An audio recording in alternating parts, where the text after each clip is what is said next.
छोटी बात नहीं है। ठीक है बैटिंग विकेट्स हैं, ठीक है इंग्लैंड की बॉलिंग उस तरह की नहीं है जो एक ज़माने में होती थी।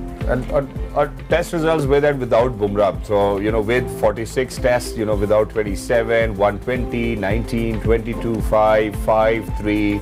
So 43% and 70%. That's different.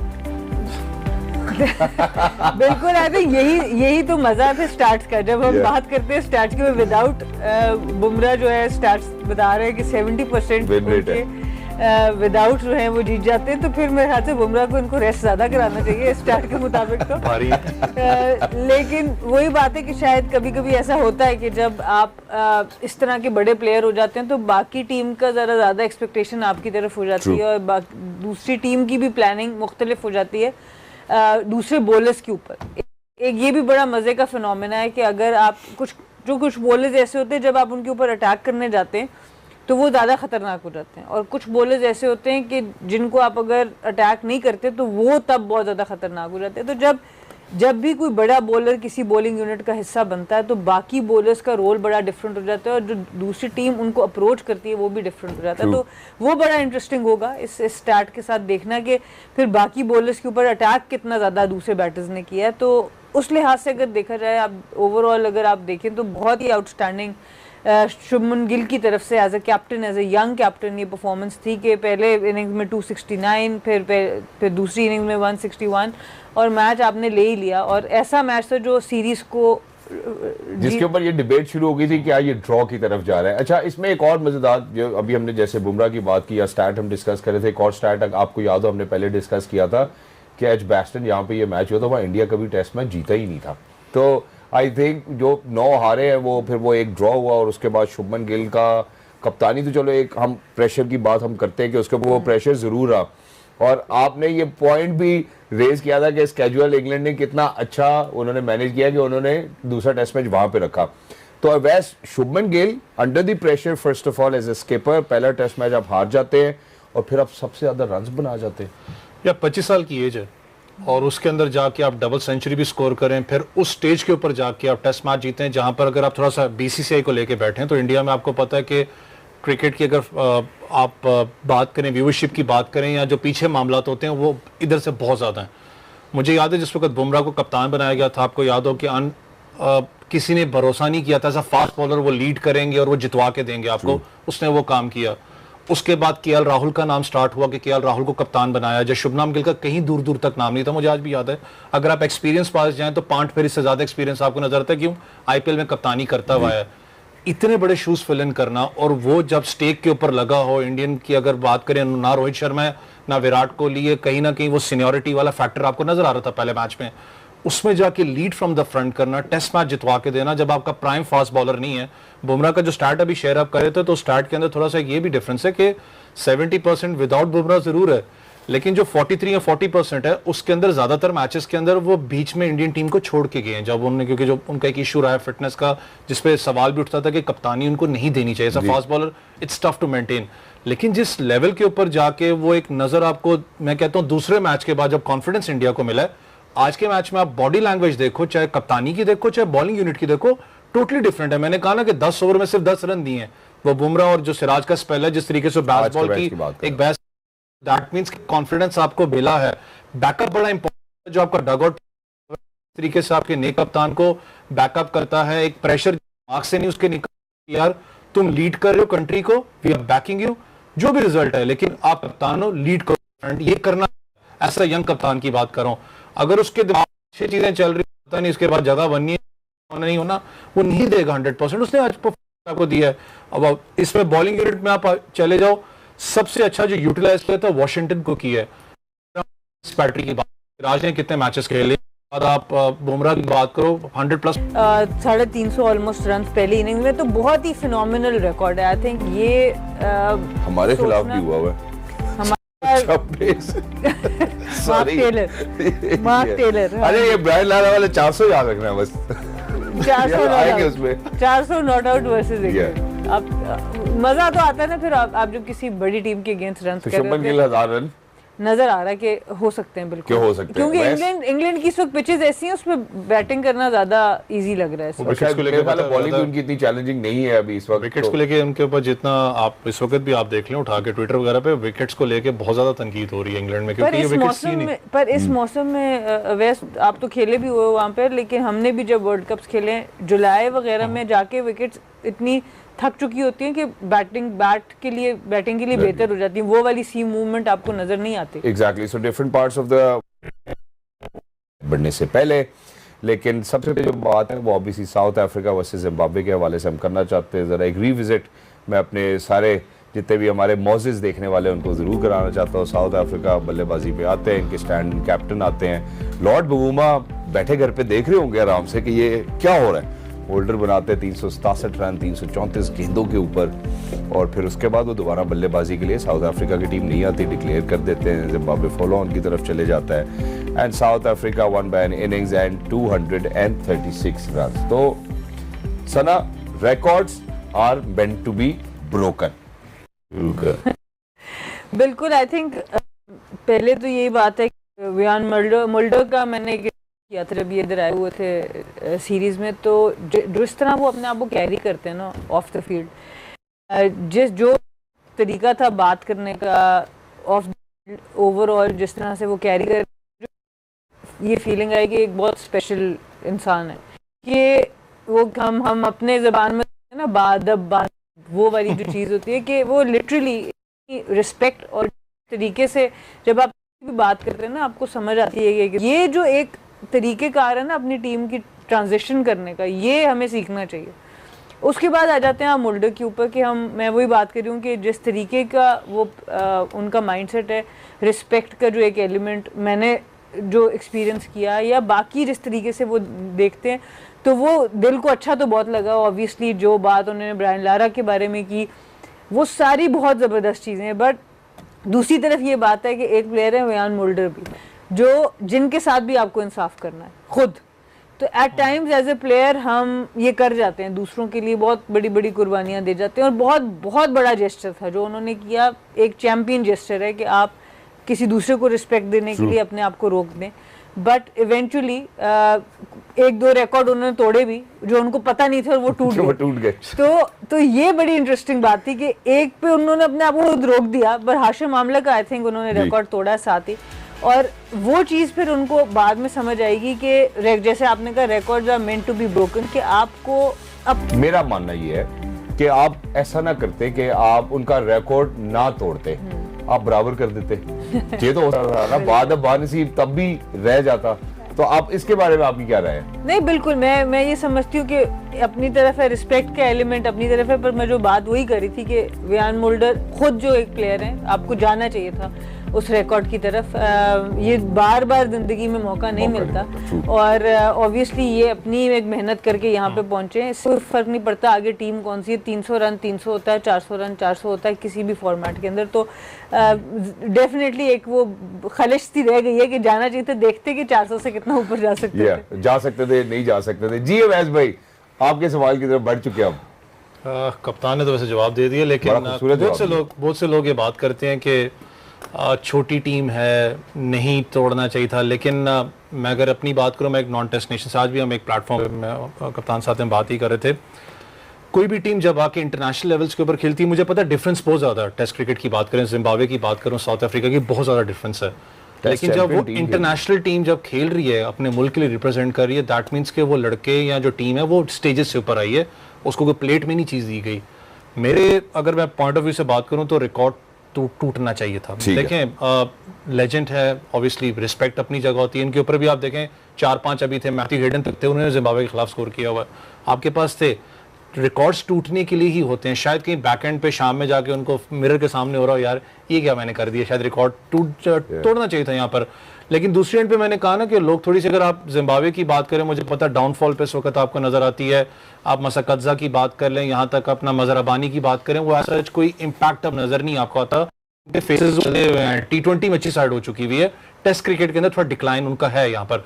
लेकिन फिर मैं एक बात अपने व्यूअर्स खास करके, जो हमारे लोग समझते हैं क्रिकेट वो समझते हैं, जो नहीं समझते वो कहते हैं वो जी अपना 3rd क्लास टीम है जी, C क्लास टीम है, कोई भी टीम, चाहे वो यूई हो चाहे नॉन टेस्ट नेशन हो, सी क्लास कोई नहीं होती। इंटरनेशनल गेम वो अपने, आज जो सबसे बड़ी खबर आपको बता, जो इटली ने मारा है उसको पकड़ के स्कॉटलैंड को। अब अगर इटली की बात करें तो लोग कहें जी अपना नहीं जी, वो तो once in a lifetime हो गया। भाई मेहनत से ऊपर आई है। जैसे अमेरिका ने पाकिस्तान को आप उधर ना ले वो भी तो तारीखी है राइट, 120 पे 120 और फिर सुपर ओवर भी। देखो वो भी चीज मैं फिर कहता हूँ कि that's not once in a blue moon. वो मेहनत की थी उन्होंने, वो जीत के आए हैं। यहाँ पर भी आपको देखना होगा कि वो ग्राइंड अपने आप को करते रहे हैं, 300 प्लस स्कोर भी किया। वो जैसे कप्तान कह रही है कि बहुत से रिकॉर्ड्स उन्होंने अपने नाम भी किए, लेकिन आई पर्सनली फील सो कि रिकॉर्ड्स बनते हैं और ये रिकॉर्ड्स ये नहीं होते कि जी जिम्बाब्वे के खिलाफ किया। रिकॉर्ड्स का नाम होता है कि यार उसने 400 किया। बट वैसे it will always vary from a player to player, from an individual to individual. जो कप्तान ने बात की, हर किसी का अपना तरीका जरूर हो सकता है। मैं इसमें एक और एलिमेंट डिस्कस करना चाहता हूँ, क्योंकि देखिए हमेशा ये बहस जरूर होती, कप्तान आपसे भी मैं इस पर राय जरूर लेना चाहूंगा कि जी जब बात करते हैं कि जी हमारे 90s के क्रिकेटर्स जी बड़े तबाहकुन थे और स्टार थे, तो हमेशा ये बात होती है कि यार उस टाइम किस तरह की क्रिकेट खेली जा रही थी, उस टाइम के बैटर्स किस तरह के बॉलर्स को फेस करते थे। अब जब हम एनालिसिस की बात करते हैं तो एक और चीज हमें पाकिस्तान में बैठ के एनालिसिस कर रहे हैं और हमारा एक माइंडसेट है और हम फाइन ट्यून हो चुके हैं उस माइंडसेट को। क्यों वसीम अकरम से ज्यादा टेस्ट विकेट शायद अभी पाकिस्तान में नहीं हुई, इसके ऊपर यह भी बात की जाती है कि इतना मौका ही नहीं दिया जाता खिलाड़ियों को कि सीनियर खिलाड़ियों का रिकॉर्ड टूट भी सके। क्या आपको लगता है कि हम उस माइंडसेट के साथ फाइन ट्यून हो चुके हैं कि यार जगह ही नहीं मिलती, इतना मौका ही नहीं मिलता कि आप पिछलों का रिकॉर्ड तोड़ सकें, इसमें बहुत सारी क्या सराइयां भी होती हैं। What do you have to say about this? देखिए हमारे एक तो कमजोरी है एज ए नेशन कि हम एक्सक्यूजेस टू बहुत देते हैं, तो वो चीज़ तो हम लोगों को दूर करनी पड़ेगी। पर जो बात अवैस कर रहा है ना, उसमें बहुत ज़्यादा गहराई इसलिए भी है कि आप ये देखिए, आप कभी भी दो एरास को कंपेयर नहीं कर सकते। अब विराट कोहली अपनी सेंचुरीज बनाने से नहीं रुकेगा कि मैं तेंदुलकर से ज़्यादा ना बना लूँ, बट इसका ये मतलब नहीं अगर उनकी सेंचुरीज तेंदुलकर से ज्यादा हैं तो वो उनसे बहुत बड़े प्लेयर होंगे या बहुत छोटे। आपकी फील्ड रिस्ट्रिक्शंस बदल गई, आपका एक एक्स्ट्रा फील्डर अंदर आ गया, आपकी ग्राउंड की जो बाउंड्री साइज थी वो कम हो गई, आपके 2 बॉल्स क्रिकेट में आ गए, तो आप एरास को कभी भी कंपेयर नहीं कर सकते। इसी तरीके से व्यान मोल्डर अगर 400 कर भी देंगे जिम्बाब्वे के अगेंस्ट, तो ऐसा नहीं है कि वो ब्रायन लारा से बड़े बैटर बन जाएंगे। तो वो obviously he is a young captain, he is someone who जिसको गेम की रिस्पेक्ट बहुत है और वो उनका तरीकेकार है सोचने का जो बिल्कुल ठीक है, वो अपने हिसाब से सही सोच रहे हैं। बट जब आप इन अ बिगर पिक्चर आप देखते हैं तो आप एरास को कभी कंपेयर नहीं कर सकते। आप इनिंग्स को कभी, एक 100 दूसरी 100 से मुख्तलिफ होगा, कुछ 100 बहुत स्पेशल होते हैं। तो ब्रायन लारा का वो 400 अपनी जगह पे बहुत स्पेशल है because it was first of a kind against a big team, तो वो हमेशा स्पेशल रहेगा चाहे उसके बाद कोई 450 भी कर दे। तो और इस तरह के और मौके उनको शायद मिल भी जाएंगे। But thank you so much, point well taken, wonderfully explained as well, and this to ladies and gentleman when comes from a champion, I think इसके बाद मजीद और गुफ्तगू नहीं होनी चाहिए। अब जो गुफ्तगू होनी चाहिए ऑब्वियसली आप सबको पता है, पाकिस्तान क्रिकेट जो है वो हमारी पल्स है और वो ऐसी पल्स है जिसको दुखती रग भी कभी कभी मुझे लगता है कि वो हो जाती है हमारे लिए अनफॉर्चुनेटली। उस पर बाद में आता हूँ, लेकिन पाकिस्तान का दौरा बांग्लादेश जो है it's just ahead of us, और ऑब्वियसली हमें एशिया कप के लिए, T20 वर्ल्ड कप 2026 के लिए you know we have to prepare. और पाकिस्तान की टीम जो है वो दौरा करेगी बांग्लादेश का, मेरे ख्याल है बांग्ला नेशनल स्टेडियम में शायद मैचेस होंगे और 3 मैचेस जो है हम खेलेंगे, और 20 जुलाई, फिर उसके बाद 22 जुलाई एंड देन 24 जुलाई, और 6 बजे जो है वो इंशाल्लाह ये मैचेस का आगाज़ होगा। अब जब जाहिर सी बात बांग्लादेश का टूर था, एक तो पहले कन्फ्यूजन भी थी कि भाई हमारा स्क्वाड अनाउंस हुआ है, ये नहीं हुआ। फिर जब वो अनाउंस हो रहा था लग नहीं रहा था कि ये जेन्युइन स्क्वाड अनाउंस हो रहा है, क्योंकि जो लोग अनाउंस कर रहे थे उनको कभी देखा ही नहीं था, हमें नहीं पता था कि ये कौन लोग हैं, तो वो उनको भी नहीं पता था कि वो कौन लोग हैं या जो खिलाड़ी जिनके वो नाम ले रहे वो कौन लोग हैं। तो बहुत सारी कन्फ्यूजन थी। तो चश्मे उतार के किसी ने सवाल जब बाबर और उनका पूछा, उन्होंने कहा वो तो वनडे के खिलाड़ी हैं, तो हमें नहीं समझ आया कि हम शायद गलत एनालिसिस करते रहे, सिलेक्टर्स किधर थे, मतलब बहुत सारी कन्फ्यूजन थी। और क्या पाकिस्तान क्रिकेट बोर्ड में मतलब क्या हंसी मजाक चल रहा है कि यार आप जाके अनाउंस कर दो या कोई भी जाके अनाउंस कर दे, पाकिस्तान की क्रिकेट टीम है, हमारी एक बहुत बड़ी कंट्रीब्यूशन है दुनिया की क्रिकेट में। लेकिन फिलहाल खैर उन्होंने जो नाम अनाउंस किए वो हम आपके सामने जो है ज़रूर मेंशन करना चाहते हैं। और इसमें एक और भी इंटरेस्टिंग फैक्ट है, बाद में आऊँगा। तो इसमें एक चीज़ सबसे पहले ये देखनी है कि सलमान अली आगा कप्तान है, वाइस कप्तान नहीं आपको नजर आएगा हमारी टीम में, ठीक है। उसके बाद अबरार अहमद, अहमद दानियाल, फ़हीम अशरफ, फ़खर जमान, हसन नवाज, हुसैन तलत, खुशदिल शाह, मोहम्मद अब्बास अफरीदी, मोहम्मद हारिस, मोहम्मद नवाज, साहिबजादा फरहान, साइम अयूब, सलमान मिर्जा एंड सुफियान मुकीम।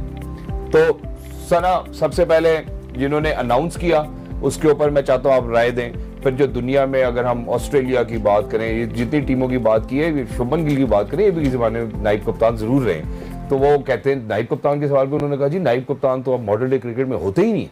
तो इंजर्ड थे तो एक अलग बात थी, लेकिन अगर कोई किसी और का नाम प्रपोज कर देना चाहिए था। तो जरा पहले इस पे आते हैं, फिर लड़कों पे आते हैं। देखिए ओवरऑल मेरे नज़दीक टीम हमेशा जब अनाउंस होनी चाहिए तो आपके जो जिन्होंने टीम सिलेक्ट की है और जिन्होंने आगे उस टीम को चलाना है, उन लोगों की प्रेजेंस वहाँ बड़ी ज़रूरी होनी चाहिए, ताकि आवाम को, फैंस को, जर्नलिस्ट को क्लियर पिक्चर मिल सके। अभी जब टीम अनाउंस हुई तो किसी को किसी बात का जवाब मिला नहीं उस प्रेस कॉन्फ्रेंस से, तो वो फिर प्रेस कॉन्फ्रेंस उस तरह से फ़ायदेमंद नहीं हुई किसी के लिए।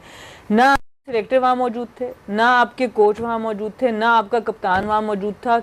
एटलीस्ट इन तीनों में से किसी एक की प्रेजेंस वहाँ पे ज़रूरी थी और वो एक्सप्लेन करते कि हमने ये फैसला किया तो हमने क्यों किया, हमने इसको अगर अभी नहीं रखा तो क्यों नहीं रखा, इसको हम लेकर आए हैं तो क्यों लेके आए। ये वो सवाल होते हैं जो हम समझना चाह रहे होते हैं कि टीम का थिंक टैंक का माइंडसेट क्या है। सो वो जवाब आपको मिला नहीं, तो वो जो प्रेस कॉन्फ्रेंस के नाम पर आपने एक चीज़ वहाँ पे अरेंज की, उसका मकसद ख़त्म हो जाता है जब आपको वो जवाब मिलता नहीं। सो वहाँ से थोड़ी सी एक ऐसी फीलिंग आती है कि शायद सीरियसनेस नहीं है या उस चीज़ की वो समझ नहीं है जो होनी चाहिए। ठीक है, हर बंदे की अपनी एक पोजीशन होती है, मीडिया डायरेक्टर का अपना एक काम है, जो आपके चीफ सिलेक्टर है उनका अपना ये काम है, पर सिलेक्शन से रिलेटेड जो चीज़ है वहाँ पर इन तीनों पोजीशंस में से चीफ सिलेक्टर या कोई और सिलेक्टर या कोच और कप्तान, इनमें से किसी एक की प्रेजेंस वहाँ ज़रूरी थी, क्योंकि अभी तक बहुत से सवाल हैं जो हम सब समझ रहे हैं, सोच रहे हैं, अपनी तरफ से सोच रहे हैं कि ये चीज़ ऐसी क्यों हो गई और ऐसी क्यों नहीं हुई। तो आई थिंक वो क्लैरिटी नहीं मिली उस प्रेस कॉन्फ्रेंस में। इसके बाद मजीद और क्या बोल सकते हैं। चले सब्जेक्ट को थोड़ा सा आगे लेकर बढ़ते हैं। सबसे पहले जो बात मैं करना चाहता हूँ, जहाँ पे मैंने पहले शुरू में तस्करा किया था कि कुछ कनेक्टिंग फ्लाइट्स लैंड हो रही हैं, फ्लाइट्स भी लैंड हो रही है। So inclusion of Mohammad Nawaz, Ahmed Daniyal, Salman Mirza, exclusion of Naseem Shah junior. इस सवाल से पहले इजाजत दें, जी जरूर की थी मैं। मुझे एक चीज़, अगर साल के लगभग अगर मैं कहता हूँ पाकिस्तान क्रिकेट बोर्ड की बात करें, तो आपने या मैंने कब देखा है कि आपका हेड कोच एक टेक्निकल डायरेक्टर होता है, एक अल्फाज वो हमारे यहाँ पर है, तो आपका आ जाता है डायरेक्टर ऑपरेशंस कर लें या डोमेस्टिक क्रिकेट का जो ऑपरेशंस को देख रहा है, डोमेस्टिक क्रिकेट का जो हेड है, कब आपने देखा होगा साथ बैठ के उन्होंने प्रेस कॉन्फ्रेंस की हो। मैं कुछ नाम नहीं कोट करना चाहूँगा, बहुत सी जगहों पे आपको पता सोशल मीडिया ट्विटर पे अब चल रहे हैं कि हमारे पास सेक्टर होते हैं, आपने अगर दोबारा जाना है तो फिर आपकी मर्जी, आप नाम निकाल के देख लें। वो ज़्यादा बैंक करते हैं क्योंकि पेस अच्छी है, with short pitch deliveries, variations बहुत कम है। मैं बड़ा हैरान था जिस वक्त अली रजा का नाम नहीं आता, जो पेशावर ज़ल्मी के पेस बॉलर है, उन्होंने इधर परफॉर्म करके PSL के अंदर दिया, सियालकोट रीजन को जितवा के दिया, एक डोमेस्टिक क्रिकेट का एक्सपीरियंस भी है, फिर उसकी बॉल बड़ी अच्छी अंदर निप होती है। आप प्रोस्पेक्ट देखते हो कि जिसने आगे फ्यूचर के लिए सर्व करना है, ये अच्छे प्रोस्पेक्ट्स हैं, लेकिन इनके अंदर कितना फ्यूल टैंक है, कितनी देर तक ये सर्व करेंगे पाकिस्तान को, ये बहुत बड़ा एक सवाल होगा। आप बैठ के तो पर्चे ऐसे करके कह रहे हैं कि जी वो T20 के हमारे प्लान्स में नहीं है, कल कोई अगर वर्ल्ड कप से पहले जाके वो बिग बैश के अंदर परफॉर्म कर देते हैं, तो क्या प्रेशर आप कंटेन करोगे? वो जो प्रेशर आपके ऊपर एकदम आएगा कि जी वो 3-4 स्टडेड प्लेयर्स T20 में अगर नहीं है, वो परफॉर्म कर रहे हैं, आज उनका जवाब दें जी कहाँ गया, तब तो किसी ने पर्चा यहाँ नहीं करना। एग्जैक्टली, सो नोटेड। मैंने सुना इंक्लूजन, एक्सक्लूजन, पैराशूटर्स, प्लान में, कैंप्स में खिलाड़ी जो नज़र आते रहे वो नज़र नहीं आए हमें, और जिस तरह से, क्योंकि जो लड़के सिलेक्ट हुए, ऑब्वियसली मैं उनको कंग्रेचुलेट ज़रूर करना चाहता हूँ। आप उनके प्रॉस्पेक्ट्स को कैसे देखते हैं? देखिए, कुछ इंक्लूजन्स तो समझ आती हैं। आप जब मोहम्मद नवाज़ को देखते हैं टीम में तो समझ आती है कि अच्छा शादाब की इंजरी हुई है और शादाब को आप as a batting allrounder use कर रहे थे। हम बार बार सोचते थे कि शादाब के 2 ओवर ज़रूरी हैं, 4 ओवर ज़रूरी हैं, पर उनको आप पहले 6 बैटर्स में खिला रहे हैं, तो आपको एक बैटिंग ऑलराउंडर ही से उनको रिप्लेस करना था। तो चले, नवाज़ की एक बात समझ आती है, सीनियरिटी है, एक्सपीरियंस है, आप उनको वहाँ पर as a spin bowling allrounder, batting allrounder साथ जो बॉलिंग करता है उसको आप लेके आते हैं। जो बात हम कर रहे हैं हुसैन तलत की, आपको ज़्यादा समझ नहीं आती। आप फ़हीम अशरफ को भी कितना खिला पाएंगे जब थोड़ी सी स्लो विकेट्स होंगी। बांग्लादेश में भी उसी तरह की विकेट्स होंगी जो हम बाद में वर्ल्ड कप का सोच रहे होंगे, श्रीलंका में जब विकेट्स पे हम जाएंगे। जो मसला आ रहा है ना, देखें शहजाद, ग्रूमिंग का जब हम बात करते हैं, हम अभी टेस्ट क्रिकेट के ऊपर भी जिक्र जब कर रहे थे कि हमारे प्लेयर ज़्यादा लंबा नहीं खेल पा रहे। आप पहले के ज़माने के क्रिकेटर्स देखें ना, एक तो वो खुद पढ़े लिखे बैकग्राउंड से आते थे, उनके अंदर कुछ अवेयरनेस थी। दूसरा, उस टाइम पे काउंटी कल्चर के अंदर भी एक कल्चर था ग्रूमिंग का, वो प्लेयर्स को बनाने पे प्राइड फील करते थे। आज जब आप लीग क्रिकेट से देखते हैं, लीग क्रिकेट सिर्फ लेती है प्लेयर्स, उनको होता है इससे परफॉर्मेंस लो और ये जाएं, उधर ग्रूमिंग का इतना एस्पेक्ट नहीं है। शाहनवाज धानी कहाँ गया, एहसानुल्लाह कहाँ गया, कहाँ चले गए? आप ओवरऑल हम ग्रूम नहीं कर पा रहे प्लेयर्स को। आप फेम मिलता है, उनको हैंडल करना नहीं आता, उनको समझ नहीं आती कि हमने इस पैसे का, इस पॉपुलैरिटी का क्या करना है।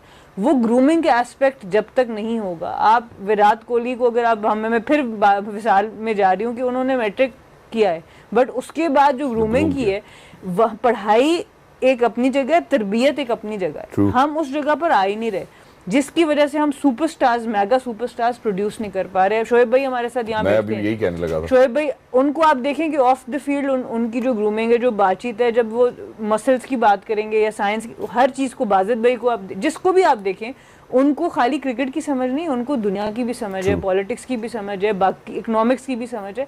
तो हमें इस तरीके से अपने प्लेयर्स को डेवलप करना है, जो कि अगर आप पिछले 10-15 सालों में देख लें, बहुत कम ऐसे प्लेयर्स आए हैं कि हम समझ सकते हैं। तो ये जब आप इस मिक्स को भी देखते हैं और चेंजेस को भी देखते हैं, हम इतनी फ्रीक्वेंट चेंजेस कर रहे हैं कि हम कुछ डेवलप नहीं कर पा रहे। 2 साल के बाद फिर हमें वापस जाना पड़ता है सीनियर प्लेयर्स की तरफ, जो हमने पिछले वर्ल्ड कप में भी देखा कि जिनको थोड़ी समझ है, जिनको थोड़ी अवेयरनेस है, हम वापस फिर उनकी तरफ चले जाते हैं। तो अनलेस हम उसके ऊपर आएंगे, प्लेयर्स को थोड़ा टाइम देंगे, उनको थोड़ा सबसे बैक करेंगे, उनको सपोर्ट। अब कैमरून ग्रीन की बात हम कर रहे थे, नहीं परफॉर्म कर रहे, पर लगा हुआ ऑस्ट्रेलिया उनको बैक करने पे। तो वही बात है जो बाजिद भाई भी बात करते हैं कि टीम में आना भी मुश्किल होना चाहिए, निकलना भी मुश्किल होना चाहिए। हमारा आना भी बड़ा आसान हुआ है और निकलना भी बड़ा आसान हुआ है। शहजाद भाई, अगर जिस वक्त आप प्लेयर्स की बात करते हैं, पाकिस्तान में जब आप बांग्लादेश के खिलाफ खेले तो अच्छी बात है, मैंने कहा ना कि कॉन्फिडेंस मिला लड़कों को, स्ट्राइक रेट को आपने 200 टच भी किया है। आपने भी बांग्लादेश में खेला, बांग्लादेश और श्रीलंका का आपको पता भी टेस्ट मैच था, श्रीलंका तो जीत चुका है, लेकिन वहां पर टर्निंग ट्रैक है, वहां पर आसान नहीं है। मैं ओपनर्स के बात कहूंगा, जो आपका रियल टेस्ट है T20 के अंदर, आपका मिडिल ऑर्डर बैट्समैन आपको जितवा के देता है। अल्लाह करे टच करें, लेकिन 170-180 टच करना स्ट्राइक रेट नहीं आसान। हम उस दिन भी ये बात कर रहे थे कि जो पाकिस्तान क्रिकेट बोर्ड के, ठीक है, जो प्रेस कॉन्फ्रेंस की वो अपनी जगह है, लेकिन जो बैक एंड पे बैठे हुए हैं, आपकी क्रिकेट लाइजनिंग बहुत अच्छी है श्रीलंका के साथ। एटलीस्ट वर्ल्ड कप से पहले यार एक सीरीज तो फुल फ्लेज करो ना श्रीलंका के अंदर, ताकि आपके पास एक टेस्टिमोनियल पड़ो कि यार लड़कों ने परफॉर्म की जाके कैसे किया है। क्योंकि ये बांग्लादेश सीरीज, बांग्लादेश आपको पता है आसान नहीं होगा बांग्लादेश के अंदर, मुझे पता है अप्स एंड डाउन्स हैं, यूएई से हारा हुआ है, T20 स्क्वाड उनका डिस्टर्ब है, लेकिन फिर कह रहा हूं स्पिनिंग ट्रैक के अंदर ये जो बैट्समैन है आपके, वो स्टेबिलिटी नहीं है इन्होंने, क्योंकि आपको स्ट्राइक रेट मेंटेन करके रखना है, वो टेस्ट होगा कहीं ना कहीं। इट्स बेस्ट कि अगर श्रीलंका सीरीज बीच में एग्जैक्टली, और मेरे ख्याल है इसीलिए मोहम्मद नवाज की इंक्लूजन है। Sufiyan, welcome back, thank you so much हमारे साथ जुड़े रहने के लिए, बहुत बहुत शुक्रिया। ब्रेक पे जाने से पहले जैसा कि मैंने तस्करा भी किया था कि जो सवाल मैं ज़रूर पूछना चाहता हूँ वो ये है कि अगर बाबर, शाहीन और रिजवान जो है वो T20 स्क्वाड का हिस्सा नहीं है, तो वो कैंप का हिस्सा क्यों है? कि इसके पीछे क्या वजह है, क्या वजूहात हमारे स्किपर देखते हैं? मैं ज़रा स्किपर से पूछना चाहता हूँ ये बात। तो वो अब T20 स्क्वाड का हिस्सा तो नहीं, आपको याद होगा शोएब भाई यहाँ मौजूद थे, शाहीन के हवाले से सवाल पूछा, बाबर के हवाले से पूछा, उन्होंने कहा जी इनको तो खेलना चाहिए और होना भी चाहिए। स्क्वाड में तो नहीं है बांग्लादेश के अगेंस्ट, उनकी क्या मेंटालिटी हो सकती है, और अगर नहीं है तो फिर कैंप का हिस्सा क्यों है? देखिए, जिस तरह जनरली, अब मुझे माइक हेसन का इंडिविजुअली तो नहीं पता, पर्सनली उनके साथ काम नहीं किया, बट जनरली जब मैंने फॉरेन कोचेस को काम करते देखा तो उनकी एक अच्छी चीज़ मुझे ये नज़र आती है, वो किसी को राइट ऑफ नहीं करते। अगर वो इस वक्त समझ भी रहे हैं कि इस वक्त की जो ब्रांड ऑफ क्रिकेट में T20 में बाबर और रिजवान को वो नहीं इंक्लूड करे, तो वो उनको एक बेंचमार्क ज़रूर देंगे कि इस तरीके से हम चाहते हैं आप खेलें। अगर आप रिजवान की जितनी थोड़ी सी फुटेज मैंने देखी है, उससे नज़र ये आता है कि ऑफ साइड को खोलने की बात हो रही है। ज़्यादातर मोहम्मद रिजवान की अगर आप बैटिंग देखें तो उनकी लेग साइड पर रन ज़्यादा करते हैं, तो जब आप उनके रन की बात करते हैं या बाउंड करते हैं तो वो लेग साइड पर ज़्यादा आती हैं। अभी जितनी थोड़ा सी हमने क्लिप्स नज़र ये आ रहा है, मिड ऑफ से कवर के ऊपर की बात हो रही है, और वो बहुत ज़रूरी है मोहम्मद रिजवान की गेम में, और वो फ़र्क है कि आपका स्ट्राइक रेट 1 से 140 से 150 पे चला जाए। ये छोटी चीज़ें करनी पड़ती हैं, और अगर कोई कोच ये करवा पाया रिजवान और बाबर से, वो कॉन्फिडेंस लेवल और वो ट्रस्ट लेवल बन चुका, तो ये हमारी क्रिकेट के लिए बेहतरी की बात होगी कि हम उन लोगों से वो काम ले लें जो टेक्निकली सॉलिड हैं और जो कंसिस्टेंटली रन कर सकते हैं, अगर वो स्ट्राइक रेट तक पहुंच जाए। सो आई थिंक अगर ये थोड़ा सा रूम हम दे भी देते हैं, थोड़ा सा उनको रेस्ट दे के, मैच प्रेशर से ऑफ करा के और उनकी स्किल के ऊपर काम करके, उनके माइंडसेट के ऊपर काम करके, क्योंकि क्रिकेट से हमें सीखने को ये मिलती है कि आप जितना भी सीखें कम है, आप कितने भी ग्रेट प्लेयर बन जाएं, there is something else to learn. और अगर वो ये काम कामयाब हो जाते हैं कि अगर वो उस जो एक ब्लॉक आया हुआ है उस चीज़ के अंदर, उसको तोड़ने में और इन प्लेयर्स के साथ वो रेपो बनाने में, तो आई थिंक ये इन प्लेयर्स के लिए भी बहुत फायदेमंद हो सकता है और Pakistan cricket. Thank you so much for saying that. लेकिन जहाँ पे आपने कहा कि समथिंग एल्स टू लर्न, हमेशा आपकी ज़िंदगी में वो मोड़ रहता है। बेशक आप क्रिकेट के हवाले से बात करें तो एक चीज़ जो बहुत ज़्यादा आजकल न्यूज़ में भी है, बहुत सारी क्या सराहियाँ हो रही है उसके इर्द गिर्द, हमारे ही PTV स्पोर्ट्स के ऊपर शाहिद हाशमी हमारे बड़े ही अच्छे जर्नलिस्ट हैं, उन्होंने ये तस्करा किया कि शायद बाबर की इंक्लूजन जो है वो एज विकेट कीपर हो रही। तो अब बाबर को हम क्या इस हवाले तक भी ले, कुछ जराए ऐसे भी कहते हैं ऐसी कोई खबर नहीं है, इसमें कुछ जरायों ने ये भी कहा है कि माइक हैसन ने ये कहा है, ये कोई एलिजिडली हो रही है सारी बात, इसमें कोई शोर शॉट नहीं है, कि ये भी कहा है कि जी हो सकता है कि वो फॉर्मेट में सिर्फ ओपन करें तो शायद फॉर द लाइक्स ऑफ फखर जमान या साइम अयूब के साथ खेलें। तो अब हम बाबर आजम को देखिए, शायद हाशमी साहब जनरली बड़ी उनकी सॉलिड जो खबर होती है वो होती है, बट ये मुझे कोई समझ आ रही कि बाबर ने, मैंने उनको कभी ऐसा विकेट कीपिंग देखा नहीं। अगर किसी ने कभी ऑन एंड ऑफ की in itself is big skill. हमने साबज़ादा फरहान को देखा जो कि करते भी रहे, बट वो रेगुलरली कराने, जब बहुत रेगुलर नहीं करे पड़ी तो कि नहीं निकले। तो ये एक ऐसी लेवल है कि स्पेशलिस्ट स्किल है, विकेट होता नहीं है। और स्पेशली श्रीलंका में वर्ल्ड कप की बात करते हैं जहां बॉल टर्न भी करेगा, स्लो भी होगा, वेरिएशन, मेरा ख्याल है कि ऐसी कोई बात नहीं है। एस भाई आपको क्या कहना है? मैं इसमें एक रेफरेंस भी दे देता हूँ कि इंडिया ने देखिए राहुल भी एक्सपेरिमेंट किया था, कि राहुल के साथ भी किया था, तो आप जबरदस्ती एक्सपेरिमेंट आपसे मैं तो सिर्फ मासूमाना, ये मासूमाना तो नहीं, उन क्या सराइयों के चल रही है, ये सब एलिजिडली हो रहा है यार। मैं भी पढ़ भी रहा था, अभी तो ऑफिशियल स्टेटमेंट नहीं मैं कह सकता कि अपना माइक ने कहा है कि जी सच तो कोई बात नहीं थी, मैंने तो सच कोई बात नहीं की। हाँ, अगर वो T20 आपने बात की कि आपके पास ओपन के अंदर साइम है या आपके पास साहिबजादा फरहान है, फखर जमान, ऑब्वियसली आपको फिर उसको कम्पीट करना पड़ेगा और अच्छी बात होती है जब कंपटीशन ज्यादा होता है। मेरी हमेशा एक स्ट्रॉन्ग बिलीव ये रहा है कि तक आपकी प्लेइंग 11 स्ट्रॉन्ग नहीं होती जब तक आपकी बेंच लाइनअप और बैकअप की स्ट्रॉन्ग नहीं होती, क्योंकि जेन में चीज होती है, टसल होती है कि यार 3-4 लड़के बैठे हुए हैं, मैंने परफॉर्म कर फिटनेस को मेंटेन करके रखना है।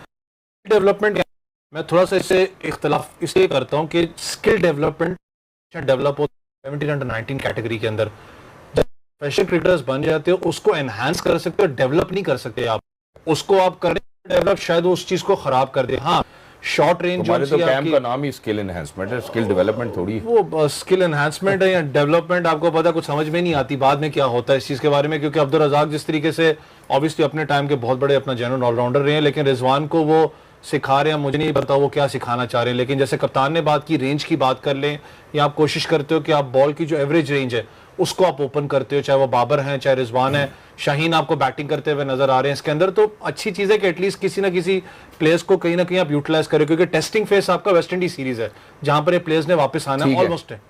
ठीक है, इसी के साथ ऐड भी कर देता हूँ, बहुत कम वक्त बचा है। शाहिद हाशमी साहब ने एक और भी बात की थी कि शाहीन से भी ये कहा गया कि आप एक प्रेफर्ड फॉर्मेट को चुन लें।